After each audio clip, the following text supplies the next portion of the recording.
President Vladimir Zelensky said that some Western politicians begin to call on Ukraine to end the conflict with a disadvantageous outcome for Ukraine, but the head of state assured that such negotiations will not be held with anyone. More than 100 days after the Russian president invaded Ukraine, the two Eastern European countries have made little progress in peace talks, each side with its demands.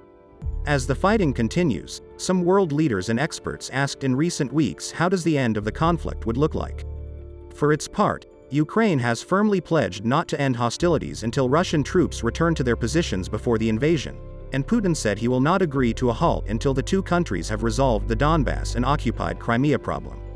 Zelensky warned that Putin's dragging out the conflict was boring some countries, prompting leaders to pressure Ukraine to accept an undesirable outcome that would supposedly benefit the country.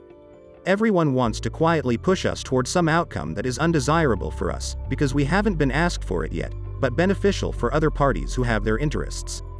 In this case, there are different ones, both financially and politically, Zelensky said.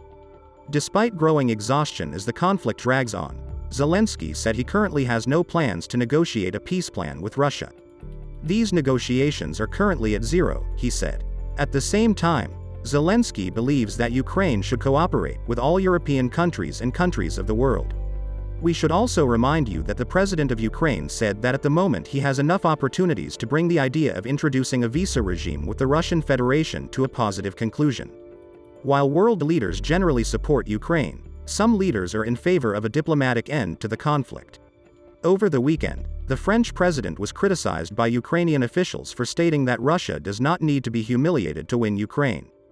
We must not humiliate Russia so that we can use diplomatic means to establish a peaceful dialogue on the day the fighting ends, the French president said. Ukrainian Foreign Minister Dmytro Kuleba responded, "We should all focus on how to put Russia in its place. It will bring peace and save lives."